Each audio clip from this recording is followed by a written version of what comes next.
지난 시간부터 저랑 십계명을 크게 두 가지로 나눌 때 하나는 하나님과의 관계이며 하나는 이웃과의 관계라고 우리가 그렇게 표현을 하는데, 지난 시간부터 두 번째 내용인 이웃 간의 관계에 대한 내용을 살펴보셨습니다. 그 출발점은 부모를 공경하는 것입니다. 그렇죠? 지난 시간 요약문 66문에서 63문 저랑 한번 같이 읽겠습니다. 하나님과 온전한 관계를 맺고 있는 사람은 반드시 이웃과의 온전한 관계도 성취하게 됩니다. 무엇보다 가정은 이러한 모든 관계의 출발점이자 훈련의 장소입니다. 그래서 부모에 대한 순종으로부터 모든 합법적 권위에 대한 순종과 헌신을 배우게 됩니다. 저를 좀 보시면, 지난 시간에 말씀드렸듯이 하나님의 율법은 하나님을 대하는 것과 다른 사람을 대하는 것을 나누지 않습니다. 하나님에 대한 자세만 신앙이라고 생각을 하시면 안 돼요. 하나님과의 올바른 관계를 맺은 것은 반드시 이웃과의 관계를 올바로 맺는 것으로 나타나게 되어 있습니다. 하나님 사랑, 이웃 사랑은 그리스도인의 양 두 날개와 같은 것이지, 나는 하나님만 사랑해, 나는 이웃만 사랑해, 이런 것은 절대로 존재하지 않습니다. 그런 의미에서 다시 한번 강조드리건대 가정이 제일 중요합니다. 가정으로부터 이 모든 것들은 시작되는 것입니다. 이건 하나님이 세우신 질서입니다. 제가 지난 시간에 말씀에 우리는 거의 다 부모님들이시죠? 여기 다 부모님들이시니까 잘 기억하셔야 돼요. 가르치셔야 돼요. 우리 애한테 미안해서, 그거 애한테 미안한 거 아니세요. 그거 오히려 자녀의 축복을 지금 부모가 가로막는 거예요. 자녀는 공경해야 돼요. 그래야 하나님께서 주신 유익을 누리는 거예요. 그러니까 성경의 권위로, 말씀의 권위로 가르치셔야 되는 거예요. 부모로부터 말씀을 배운 자녀들이 하나님의 사람들로 든든하게 자랄 수 있는 거예요. 이게 하나님께서 세우신 질서예요. 아이고 목사님, 나는 내가 부족한데, 그러니까 책임감을 느끼시고 믿음을 하나님 앞에서 잘 유지하셔야 되는 거예요. 부모는 사람이 만든 거 아니에요. 하나님이 세우신 권위이지. 잘났기 때문에 부모가 아닌 거예요. 하나님이 부모가 되게 하셨기에 부모가 된 거예요. 그건 권위예요. 그래서 지난주에 이미 강조해서 말씀드렸던 것처럼 아시죠? 율법에서 자녀가 잘못했을 때 그 자녀의 죄가 부모에게로 책임이 전가됐어요. 이거 성경 말씀드려요. 그러니까 다시 한번 말씀드리지만, 우리 애들 눈치 절대로 그러시면 안 돼요. 가정으로부터 신앙을 배우도록 가르치셔야 합니다. 제가 지난주에 하도 할 얘기가 많아가지고, 근데 예전에 얘기를 했기 때문에 그래도 다시 얘기 나온 김에 이 말씀만 다시 한번 좀 드릴게요. 부모와 자녀만이 아니에요. 이건 세우신 권위거든요. 합법적인 권위거든요. 제가 예전에도 말씀드렸죠. 한국교회가 지금 우리 할아버지 세대들이 손자 신앙을 책임지셔야 되는 거예요. 그러니까 이거는 성경에서 부모라고 할 때 그 아빠, 엄마만 얘기하지 않아요. 할아버지, 할머니, 증조, 고조 다 들어가요. 그러니까 한국교회가 제가 전에 한번 말씀드렸잖아요. 지금 이 윗세대들은 너무 신앙을 잘 지켰는데 그 문제가 그게 바로 다음 세대들에게 이어지질 않았어요. 그래서 아시는 것처럼 지금 주일학교가 난리가 난 거예요. 그 책임을 지셔야 돼요. 그러니까 자녀만이 아니에요. 손주들에게 제가 봐도 할머니, 할아버지는 절대 손주 못 혼내요. 그쵸? 자식은 혼냈지만 할머니, 할아버지는 절대 손주 못 혼내요. 물론 직접적인 책임에서 떠나 계실 수는 있어요. 그러나 신앙적인 부분에 있어서는 단호하셔야 돼요. 너는 하나님의 사람이다. 니네는 믿음 안에서 성장해야 된다. 얼버무리지 마세요. 제가 저희 아이들한테도 항상 하는 얘기인데 절대로 신앙을 이렇게 얼버무리면서 가르치시면 안 돼요. 정확히 가르쳐 주셔야 돼요. 너는 하나님의 사람이고 너는 말씀 따라 사는 사람이고, 그러니까 표현을 얼버무리지 마시고 단호하게 가르쳐 주셔야 돼요. 그래야 신앙 안에서 혼란스럽지 않은 거예요. 그래서 말씀드리지만 부모 세대이신 거예요. 손주 세대 책임지셔야 돼요. 이게 지금 한국교회 과제예요. 그래서 끝까지 하나님 앞에 부모로서의 사명을 좀 잘 감당하실 수 있기를 우리 주님 이름으로 좀 부탁을 드립니다. 오늘은 이제 6번째 계명입니다. 제가 여쭤보겠습니다. 묻겠습니다. 답변하십시오. 67문입니다. 6번째 계명은 무엇인가? 예, 아주 간단하죠? 68문입니다. 6번째 계명은 무엇을 요구하는가?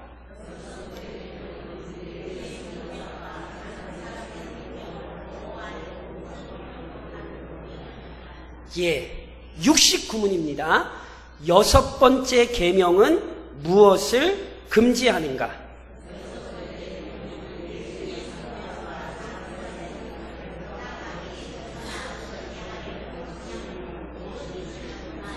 예, 자, 절 보시면, 자, 저를 좀 한번 따라하세요. 누님이 말씀드린 것처럼 계속해서 이제 익숙해지셔야 돼요. 따라하세요. 예배의 대상, 예배의 방법, 예배의 자세, 예배의 날, 합법적인 권세. 아, 얘 뭐 얘기하는지 다 아시겠죠?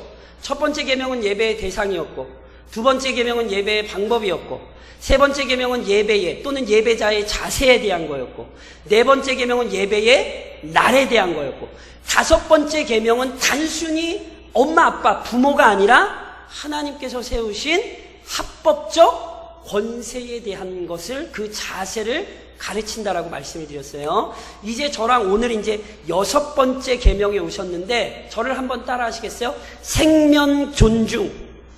아, 예. 저 이제 보세요. 제가 또 쭉 설명드릴 테니까 강의한 집에 가서 이렇게 오늘 주무시기 전에 또 한번 보시고 심심하면 한 번씩 보시고 그러시면 돼요. 자, 저를 보세요. 하나님께서 인간을 흙으로 빚으시되 그 코에 불어넣어 생명이 되게 하셨죠. 그런데 그렇게 생명이 되게 하실 때 가장 중요한 게 뭐냐면 누님이 말씀드린 것처럼 하나님의 형상을 따라, 하나님의 모양을 따라 하나님이 인간을 창조하셨습니다. 그렇죠? 그래서 하나님의 형상이랑 누님이 말씀드린 것처럼 눈이 두 개고 코가 두 개고 그런 의미가 아니라 하나님의 성품을 닮은 존재, 하나님과 교제할 수 있는 존재, 그게 하나님의 영광이라는 거예요. 그래서 보세요. 인간은요, 창조로부터 존귀한 존재입니다. 왜냐하면 인간이 뭘 가지고 있기 때문에? 하나님의 형상을 가지고 있기 때문에. 아, 목사님, 죄 지어서 하나님의 형상에 문제가 생겼잖아요. 맞아요. 죄를 지어서 하나님의 형상에 문제가 생겼어요. 그러나 하나님의 형상이 파손된 것이지 하나님의 형상이 완전히 상실된 게 아니라니까요. 그래서 여전히 하나님에 대해 소망을 해요. 그게 죄에 물들어가지고 하나님이 아니라 다른 우상을 찾아가서 그런 거지 여전히 하나님에 대한 갈망이 있는 거예요.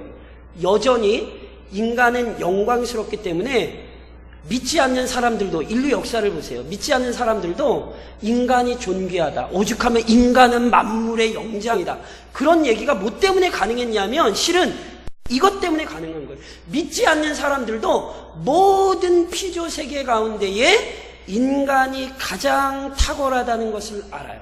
그래서 보세요. 아무리 죄인이라도 여전히 그가 하나님의 형상을 가지고 있기 때문에 인간을 멸시하는 것은, 또는 인간의 생명을 중히 여기지 않는 것은 그 안에 있는 하나님의 형상을 멸시하는 게 됩니다. 그래서 이것은 심각한 죄가 돼요. 잠언 14장으로 가보세요. 잠언 14장. 밑줄을 쳐놓으시려면 제발 좀 이런 것들 좀 쳐놓으세요. 밑줄을 쳐놓으시려면 좀 이런 말씀을 쳐놓으시면 이웃집 아줌마랑 못 싸우실걸요? 제가 보세요. 잠언 14장 31절을 보세요. 제가 너무 중요한 구절이라. 자, 구약성경 잠언 14장 31절 저랑 같이 한번 볼게요. 이게 인간의 영광스러움을 성경이 이미 우리에게 가르치는 거예요. 같이 읽겠습니다. 잠언 14장 31절 시작. 가난한 사람을 학대하는 자는 그를 지으신 이를 멸시하는 자요, 궁핍한 사람을 불쌍히 여기는 자는 주를 공경하는 자입니다. 믿으세요? 이게 단순히 가난한 자가 아니에요. 가난한 건 인간 중에도 연약하고 부족한 인간을 대표하는 사람으로 보통 성경에서는 가난한 자가 나오거든요. 그러니까 사람 보기에 아유 저런 사람 뭐 저런 사람이 다 있어. 우리가 쉽게 그럴 수 있는데 이미 그거 10계명을 굉장히 크게 벗어나 계신 거예요. 보시니까 가난한 사람을 학대하는 자는 누구를 멸시하는 거예요? 하나님을. 그럴 수 있는 이유가 뭐라고요? 이 가난한 사람 예수 안 믿는데? 예수를 안 믿어도 인간 자체가 하나님의 형상을 소유하고 있기 때문에. 그래서 제가 누누이 말씀드리잖아요. 불신자라고 무시하시면 큰일 나요. 그 사람 나중에 천국 갈지 어떻게 알아요? 나중에 그 사람 천국에서 무시하면 어쩌실라 그래요? 게다가 그보다 더 중요한 건 다시 한번 말씀드리지만 인간 존재의 영광스러움은 하나님께서 그를 하나님의 형상대로 창조하셨다는 데 있단 말이에요. 그 하나님의 영광은 비록 죄가 들어왔다 할지라도 절대로 상실되지 않는 거예요. 그래서 기독교 신앙이란 비록 불신자라 할지라도 그가 하나님의 형상대로 창조되었다는 사실 때문에 인간의 영광스러움을 존중하는 거예요. 이게 제대로 된 기독교 신앙이에요. 그리고 오늘 저랑 살인을 살펴보시잖아요. 그런데 오늘 저랑 읽으신 이 말씀이 살인이라는 게 실은 하나님께서 자신의 형상대로 창조하신 인간에게 적용된다라는 사실을 좀 이해를 하셔야 돼요. 이걸 제가 일부러 넣었어요. 왜냐하면 애견 좋아하시는 분들이 우리나라에도 너무 많은 것 같아. 근데 뭐 집에서 개를 기르시든지 아니면 뭐 그걸 끓여 드시든지 그거는 알아서 하시라니까요. 그러니까 드시고 싶으면 드시고요. 안 드시고 싶으면 드시지 마세요. 그거는 우리를 천국을 가느냐 지옥을 가느냐로 결정하는 게 아니에요. 그러니까 개고기 먹는다고 비하하셔도 안 되고 안 먹는다고 이러셔도 안 돼요. 특별히 이 죄 짓기 전에 저랑 성경을 확인을 해보실게요. 창세기 1장으로 좀 가보세요. 대부분의 학자들이 창세기 1장 27절로 저랑 30절을 읽으실 텐데 죄가 들어오기 전에는 육식이 없었던 것으로 봅니다. 창세기만 보면 분명히 그게 맞는 것 같아요. 저도 맞는 것 같아요. 그러니까 저랑 창세기 1장 27절로 30절을 좀 보시겠어요? 창세기 1장 27절로 30절에 같이 읽겠습니다. 하나님이 자기 형상 곧 하나님의 형상대로 사람을 창조하시되 남자와 여자를 창조하시고 하나님이 그들에게 복을 주시며 하나님이 그들에게 이르시되 생육하고 번성하여 땅에 충만하라. 땅을 정복하라. 바다의 물고기와 하늘의 새와 땅에 움직이는 모든 생물을 다스리라 하시니라. 하나님이 이르시되 내가 온 지면에 씨 맺는 모든 채소와 씨 가진 열매 맺는 모든 나무를 너희에게 주노니 너희의 먹을 거리가 되리라. 또 땅의 모든 짐승과 하늘의 모든 새와 생명이 있어 땅에 기는 모든 것에게는 내가 모든 푸른 풀을 먹을 거리로 주노라 하시니 그대로 되니라. 자, 여기 보면요 분명히 살아있는 것들에게 뭘 주시죠? 푸른 풀과 나무를 주세요. 그래서 분명히 이 구절을 통해 보면 죄가 들어오기 전에 육식이 허용되지 않습니다. 이게 왜 중요하냐면 이사야서로 가면 하나님의 새하늘과 새 땅을 보여주는 그림 중에 하나가 사자들이 어린 양과 뛰놀죠. 이게 중요해. 이게 사자가 어린 양을 앙 하고 잡아먹는 게 아니라 사자와 어린 양이 뛰어놀아요. 나의 성산에는 해됨도 없고 상함도 없으리라.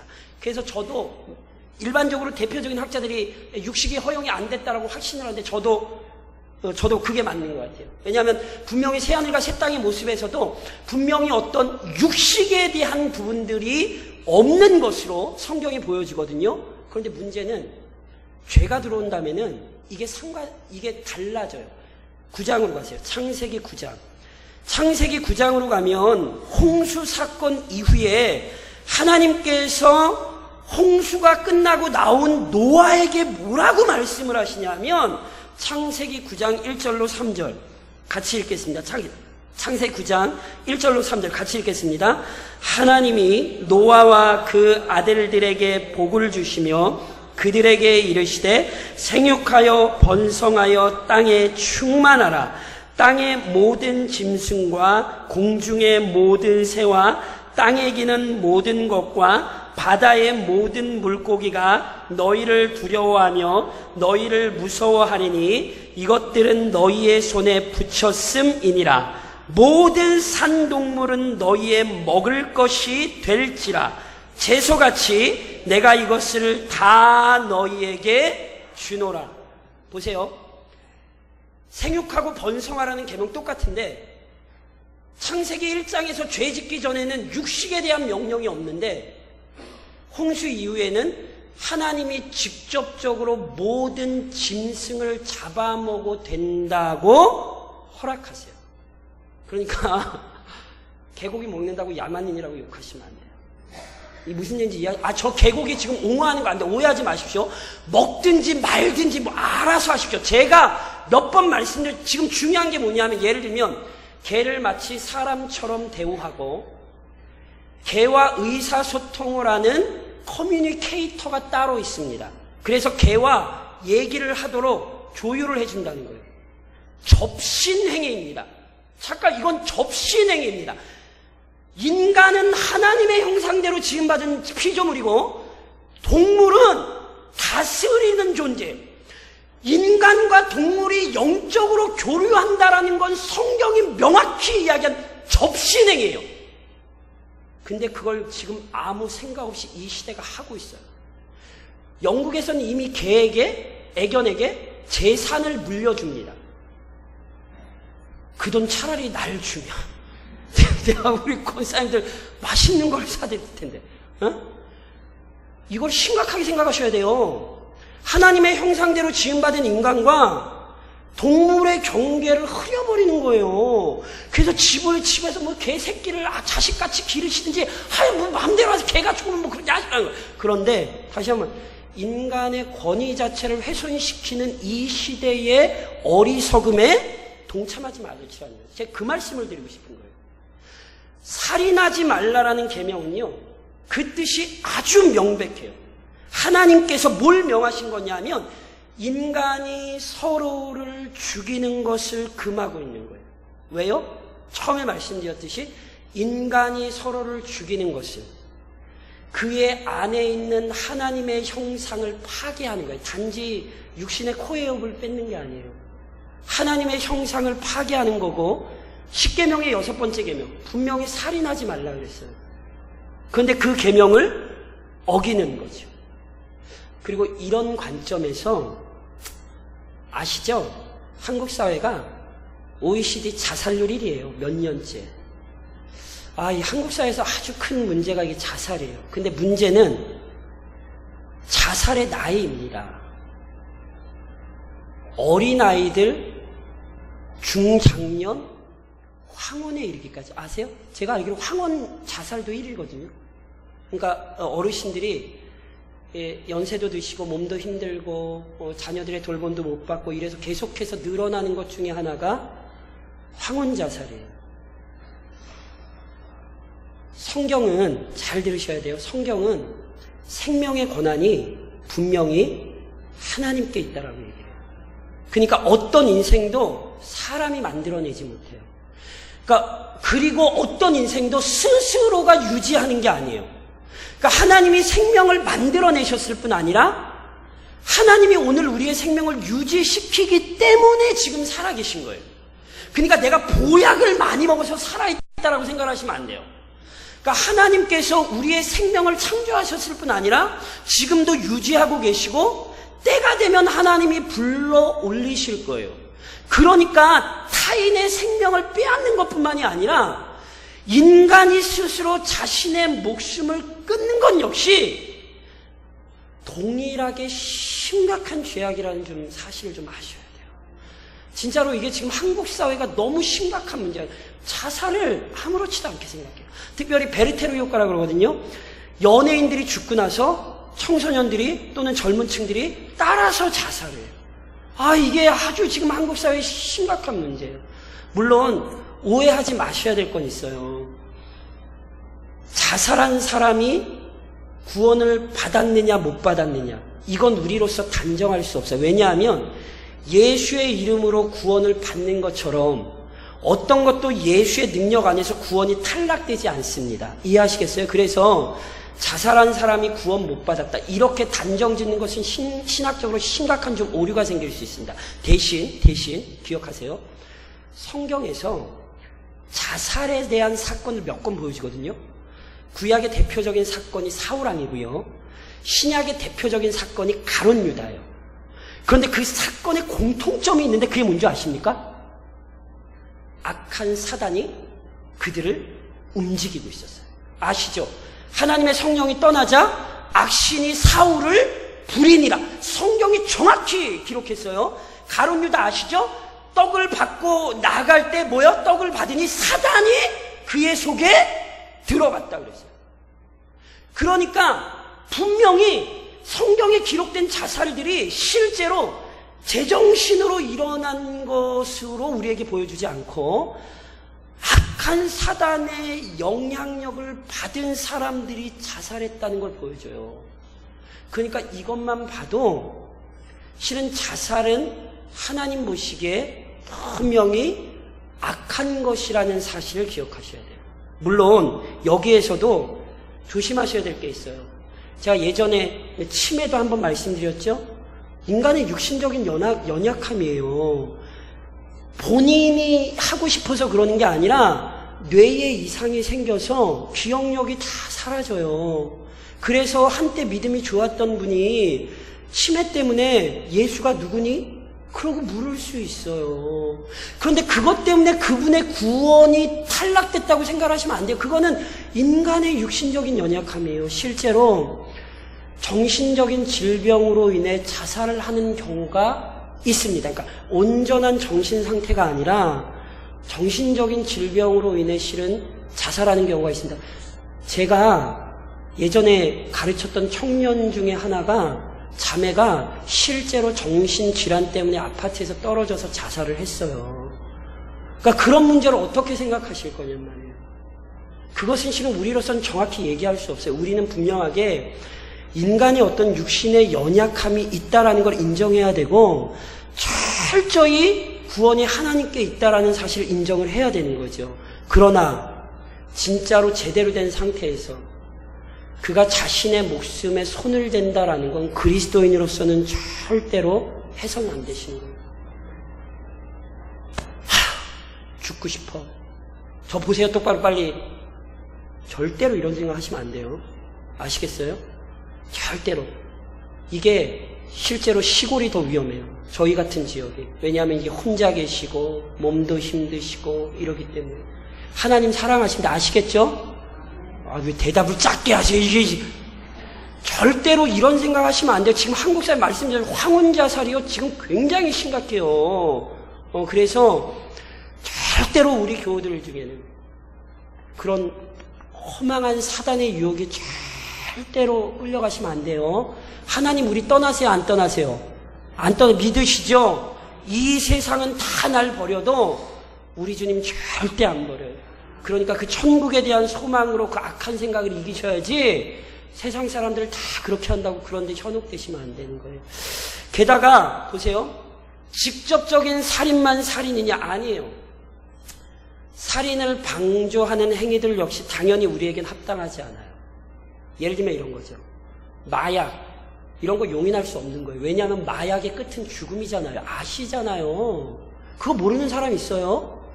예를 들면 낙태, 또는 안락사. 요즘 우리나라에서도 이 안락사 논쟁이 굉장히 뜨겁다는 건 아십니까?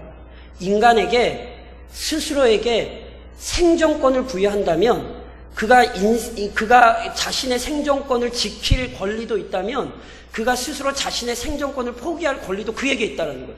말 같지도 않은 거예요. 제가 아까 말씀드렸죠. 생명의 권한이 누구에게 있어요? 그쵸. 이미 틀린 거예요. 왜 생명의 권한이 그 사람에게 있어요? 하나님에게 있지. 인생에 저렇게 고통스럽게 사는 것보다 우리가 차라리 죽여주는 게 낫지 않겠냐. 그건 사람 생각이라니까요. 우리가 이해는 못하겠지만 하나님이 그 생명을 살리시는 데는 다 이유가 있다라고 우리는 확신하는 거예요. 물론 뇌사의 경우에는 우리가 굉장히 어려워요. 그래서 누님 말씀드린 것처럼 우리가 알 수 없고 우리가 다 풀어낼 수 없는 한계가 있다는 사실을 기억하셔야 돼요. 실은 뇌사의 경우는 침대에 누워 계신 분이 힘든 게 아니라 누가 힘들죠? 가족이 힘들죠. 그러니까 그런 경우라면 실제로 우리가 쉽게 얘기할 수 없는 부분들이 있습니다. 그리고 실제로 혹시 아세요? 뇌사에서 살아나는 사람들이 지금도 간혹 있어요. 그래서 뇌사를 극구 반대하는 사람들의 대표적인 견해가 이거예요. 뇌사라면 아주 죽었다라고 생각을 하는데 그렇지 않다라는 거예요. 진짜로 간혹 살아나는 사람들이 있거든요. 그러니까 이 부분에 있어서 저희는 항상 이렇게 겸손해야 돼요. 분명한 건 뭐냐면 자꾸 이 시대가 생명의 존중성을 자꾸 떨어뜨리거든요.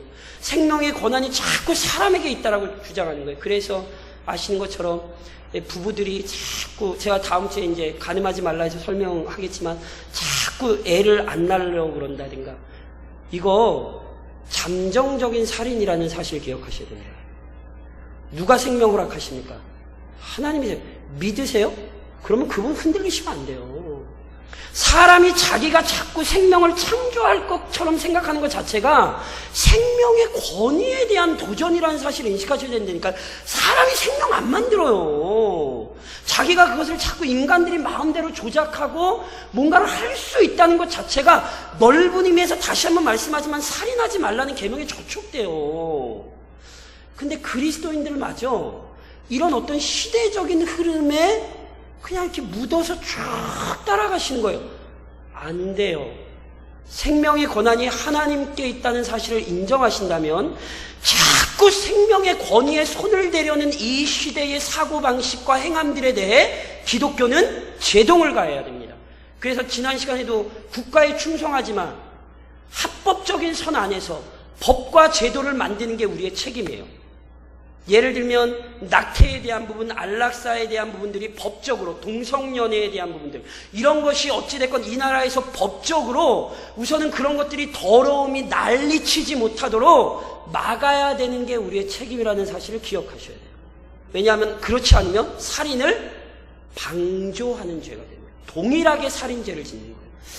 물론 성경에 보면 이제 좀 난감하시는 경우가 좀 하나, 그게 뭐냐면 성경에 보면 살인을 용납하는 예들이 나와요.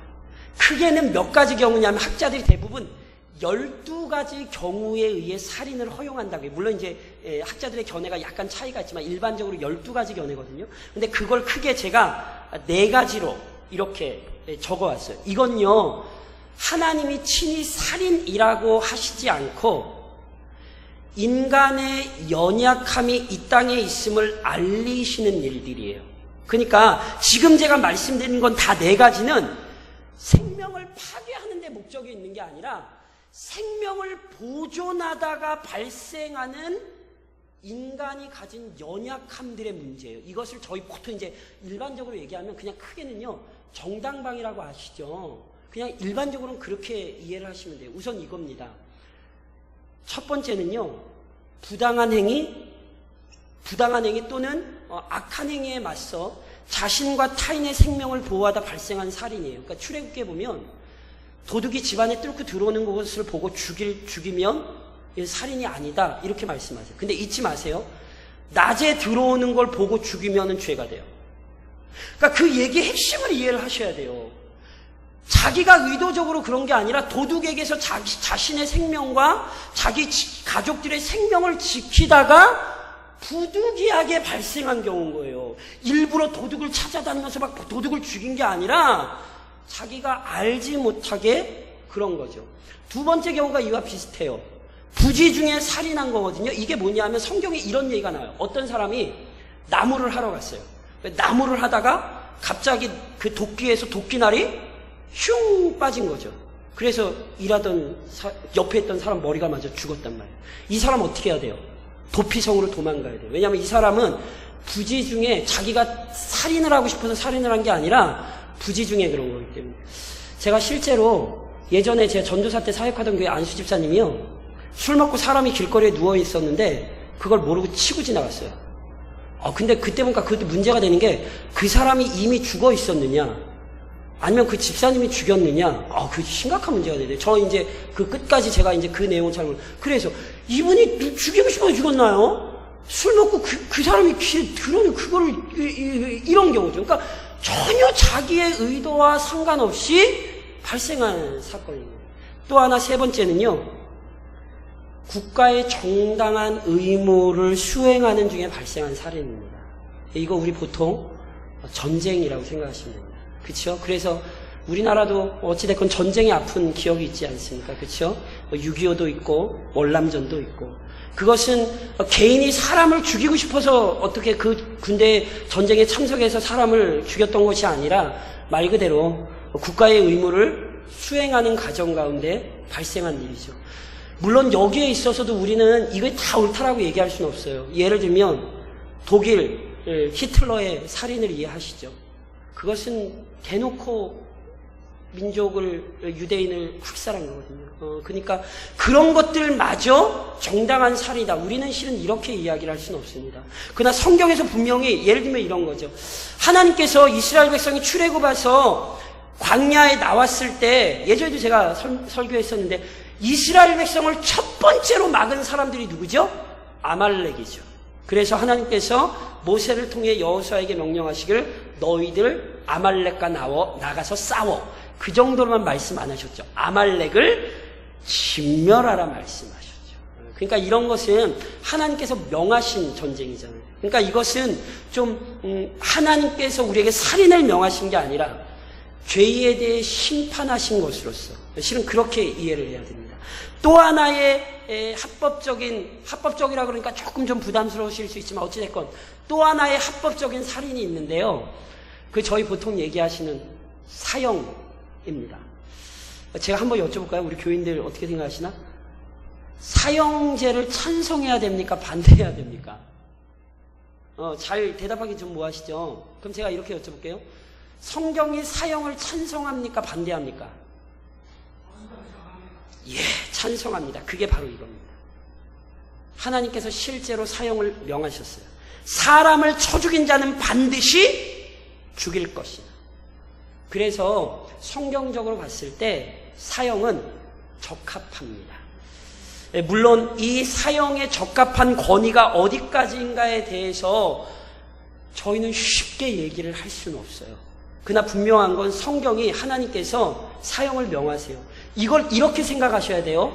예를 들면 마르시온이라는 이단은 실제로 이렇게 얘기했어요. 야, 구약의 하나님, 야, 그 하나님 믿을 거 못돼. 그 하나님 죽이기를 즐거워하는 하나님이야. 맞습니까? 틀립니까? 그렇게 얘기하시면, 그러니까 이단이라고 제가 말씀드렸잖아요. 다시 한번 말씀드리지만 먼저 뭘 인정하셔야 되냐면 이 땅에 죄가 들어왔다는 사실을 인정하셔야 돼요. 만일 이 땅에 죄가 들어오지 않았다면 사람이 서로를 죽고 죽이는 일, 또는 부지 중에라도 죽이는 일이 있었을까요? 없었을까요? 없었습니다. 단호하게 얘기하셔야 됩니다. 왜냐하면 하나님께서 인간을 창조하실 때 죽도록 창조하지 않으셨기 때문에 그래요. 하나님은 아담에게 주신 명령 속에서 순종을 통해 하나님과 영원토록 살도록 아담에게 그 뜻을 분명히 약속하셨어요. 그러니까 분명히 죄가 들어오지 않았으면 인간의 죽음도 없는 거예요. 다시 한번 말씀드리자, 죽음은 죄 때문에 발생한 거예요. 그러니까 부지 중에 죽이건 또는 직접 대놓고 죽이건 실은 뭘 우선 인정하셔야 되냐면 이 세상이 죄 아래 고통하고 있다는 사실을 인정하셔야 돼요. 그래서 하나님께서 죽이라는 살인의 명령, 사형의 명령도 하나님의 공의에서 보면 합당한 거예요. 절대로 이 부분은 혼동하시면 안 돼요. 이것은 이 땅에 죄가 들어왔기 때문에 우리가 피할 수 없는 현실이라는 사실을 인식하셔야 돼요. 그리고 그 모든 것이 예수님이 재림해야 끝난다는 사실을 고백하셔야 돼요.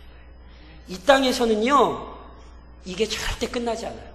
분명히 예수님이 말세의 특징 중에 하나가 뭐라고 설명하셨어요? 처처의 기근과 지진만 일어나야 아니에요. 나라와 나라가 대적하여 싸울 거예요. 예수님 재림하실 그날까지 이 땅 위에 전쟁은 절대 안 없어져요. 유엔이 뭐 어쩌고 저쩌고 북한만 그러고 설치는 거 아니에요. IS 사라지면 다른 놈 또 나와요. 우리로 하여금 성경은 예수님 재림하실 그날을 소망하게 하는 거죠. 자, 그러면 보세요. 그때까지 그렇게 소망하며 사는 우리가 살인을 하면 돼요, 안 돼요? 안 되죠. 근데 살인해요, 안 해요? 해요. 그 얘기를 오늘 아셔야 돼요. 왜냐하면 살인하지 말라 이러면 대부분의 사람들이 이게 자신과 상관없는 계명으로 여긴단 말이에요. 그렇죠? 아이, 여기 지금 저도 벌레는 많이 죽여봤지만 사람은 지금, 그렇죠? 이 계명을 우리가 생각을 안 하는데, 근데 아시죠? 율법은 행위를 규제하지 않고 율법은 우리의 본성과 마음을 규제합니다. 그래서 예수님이 하셨던 아주 유명한 말씀이 있죠. 나는 너희에게 이르노니 형제에게 노하는 자마다 심판을 받게 되고 형제를 대하여 라가는 우리 보통 얘기하는 미친놈, 바보 뭐 이런 얘기입니다. 형제를 대하여 라가라 하는 자는 공회에 잡혀가게 되고 밀어난 놈이라 하는 자는 지옥불에 들어가게 되리라. 사도 요한은 이 말의 의미를 요한일서 3장 15절에서 이렇게 밝혔어요. 그 형제를 미워하는 자마다 살인한 자, 살인하는 자마다 영생이 그 속에 거하지 아니하는 것을 너희가 아는가. 성경은요, 실제로 칼로 사람을 죽여야 살인이라고 얘기하지 않아요. 미워하면 이미 살인이에요. 그러면 우리가 이미 이 계명을 어겼어요, 안 어겼어요? 어겼어요.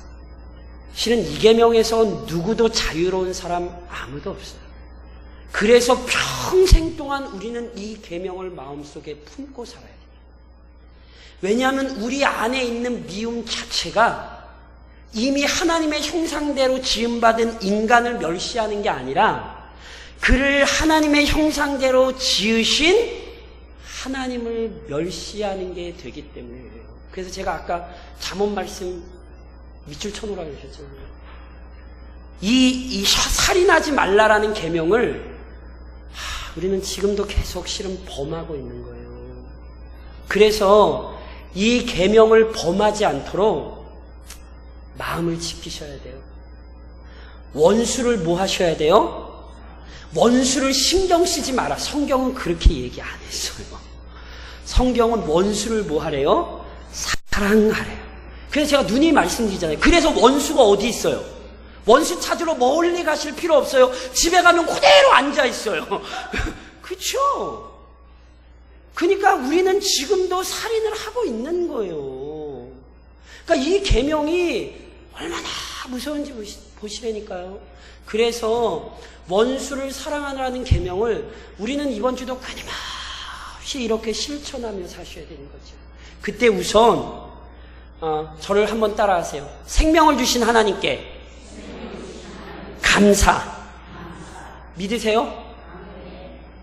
내 인생 아무 의미 없이 지금 목숨만 붙이고 있다라고 생각하시는 일이 절대로 없으셔야 됩니다. 기독교인이라면 절대로 그런 생각하시면 안 돼요. 그거는 겸손한 게 아니라 오늘 나에게 생명을 주신 하나님의 권위를 부인하는 거예요. 그래서 시편 118편에 보면 시편 기자가 이렇게 노래해요. 내가 죽지 않고 살아서 여호와께서 하시는 일을 선포하리로다. 얼마나 아름다운 표현이에요. 내가 죽지 않고 살아서 뭐 한대요? 여호와의 이름을 선포하려. 뒤집어서 얘기하면 하나님이 나 죽이실 때까지 나는 하나님 찬양하며 살 거야. 이렇게 얘기하는 거예요. 죽고 싶지 않으셔도 하나님이 때 되면 걱정하지 마세요. 불러 올리실 거예요. 그러니까 죽을 생각하지 마시고 하나님께서 오늘 나에게 주신 생명으로 하나님을 열심히 찬양하셔야 돼요. 특별히 생명을 살리셔야 돼요. 우리는 생명을 안 죽이는 걸로 되는 사람 아니에요. 난 살인 안 했어. 나는 그래, 난 별로 안 미워했어. 이러시면 안 된다니까. 율법은 소극적으로는 계명을 지키지 않은 것을 정죄하나 율법은 적극적으로 완전한 의를 요구한다니까요. 그러니까 살인하지 말라의 적극적인 의미는 나가서 영혼을 살려내라는 거예요. 그러니까 영혼을 살려내지 않으면 이미 살인한 거예요. 야고보서 5장에서 이렇게 이야기해요. 너희가 알 것은 죄인을 미혹된 길에서 돌아서게 하는 자가 그의 영혼을 사망에서 구원할 것이며 허다한 죄를 덮을 것이니라. 이게 오늘 우리의 생명이 붙어있는 이유라는 사실을 기억하셔야 된다니까요. 그래서 제가 다시 한번 말씀드리지만 우선 가정으로 돌아가셔서 가정의 영혼들 살리셔야 돼요. 자녀들 신앙이 무너져 있다면 그 자녀들 누가 살려요? 엄마 아빠가 살려주고 누가 살리려고 내버려 두시냔 말이에요. 손주들 그 다 살리셔야 된다니까요. 이웃집에 있는 혼자 사는 할머니 그 살리셔야 되는 거예요. 하나님이 나보고 살리라고 내 옆집에 살게 하신 거예요. 그리고 둘 다 목숨을 붙여주신 거고. 농담으로 들으시면 안 되고 이게 하나님의 권위를 믿는 사람들의 확신인 거예요. 오늘 내가 그 한 번이랑 옆집에 사는 이유가 있는 거예요. 그러니까 오늘 집에 가서도 아니에요. 지금 기도하시면서 잘 생각해보세요. 내가 살릴 영혼이 어디에 있나. 그리고 이번 주에 하나님이 주신 생명으로 가가지고 하나님 찬양하시고 그 영혼 살리셔야 되는 거예요. 이게 살인하지 않는 거예요. 무엇보다 마지막으로 이 계명을 통해 우리는 하나님의 성품을 깊이 묵상하셔야 돼요. 무슨 말씀이냐면 살인하지 말라. 미워도 살인한 거다. 어렵습니까? 안 어렵습니까? 정직하게 대답하세요. 뭐 안 오셔. 자, 어렵습니까? 안 어렵습니까? 그쵸. 그건 우리로 하나님이 얼마나 거룩하신 분인가를 떠올리게 하는 거예요. 우리 하나님은 정말 거룩하신 분이구나. 우리 하나님은 정말 완전하신 분이구나. 그걸 우리로 하여금 떠올리게 하는 거예요. 그러면서 우리 마음의 부패한 본성을 들여다보게 하는 거죠. 제가 오늘 새벽에도 설교했는데 다윗이 자기가 죄 지은 거를 깨닫고는요. 자기가 얼마나 죄인인가를 고백하는 거예요. 그러면서 다윗이 뭐라고 얘기했냐면 하나님 내 안에 정한 마음을요 내가 만들어내는 것 아니라 하나님 만들어 주셔야 되고요. 하나님 내가 하나님 뜻대로 살겠습니다라는 이 결심을 하나님 오늘 날마다 새롭게 해주셔야 돼요. 다윗이 그렇게 기도해요. 우리 역시 마찬가지예요. 그러니까 하나님의 본성을 기억하며 우리의 연약함을 볼 뿐 아니라 하나님께서 우리의 결단과 결심을 새롭게 하셔서 이번 한 주간도 이 결심으로 살 수 있도록 인도해 주시기를 간구하셔야 돼요. 그러니까 우선 자비와 긍휼을 구하셔야 되고 자비와 긍휼을 베푸셔야 합니다. 그래서 긍휼히 여기는 자가 뭘 받아요? 긍휼히 여김을 받는다 말씀드렸잖아요. 그래서 살인을 아무렇지도 않게 생각하는 이 시대에서 영혼의 귀중함을 알며 영혼을 살려내는 일을 감당하셔야 됩니다. 이게 6번째 계명.